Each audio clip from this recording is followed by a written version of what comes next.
guys, did you see what Drew's mom posted on Twitter? Well, Zach, let's take a look. I just pulled it up as I saw John pull the super chat here. Let me pull this up. We'll read along. This is us seeing this for the first time, and indeed this is Laura Locke's Twitter account. She says, shame, and I don't know how well you guys can see this. Let me do my best here. That's better. All right. Shame. Shame on the many for thinking that they can speak of others in damning ways. Here is the truth. Drew in the QB room requested permission to watch film.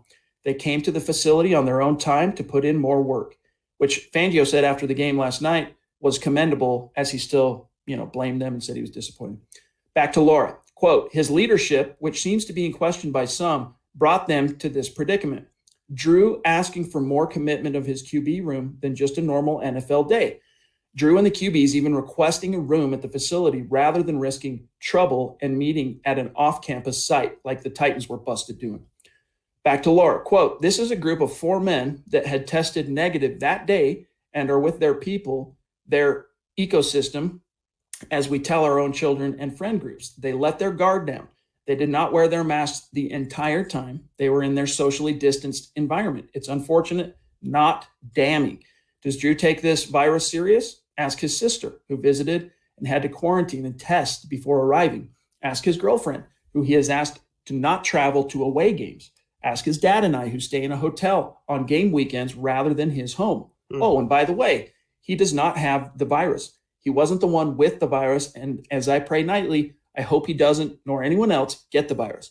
Let's interrogate those in the NFL that do have the virus. How safe were they being? Who was in their ecosystem that shouldn't have been? Or were they just not wearing their masks all the time? As a parent, an educator, a friend, a coworker, a boss, using people to make an example of a situation is wrong.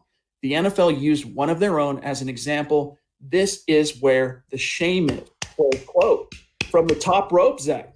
Very much agree. I know she's a mom. She's protecting her son, and there's obviously a lot of bias in there, but that's exactly what the NFL did, and everyone recognizes it, Chad. The Broncos should not have been punished. Your analogy yesterday was so spot on. It was like a little kid stealing candy, and they got executed for it. And they went way overboard, and the fact that they were in a socially distanced environment, and they took their masks down to eat.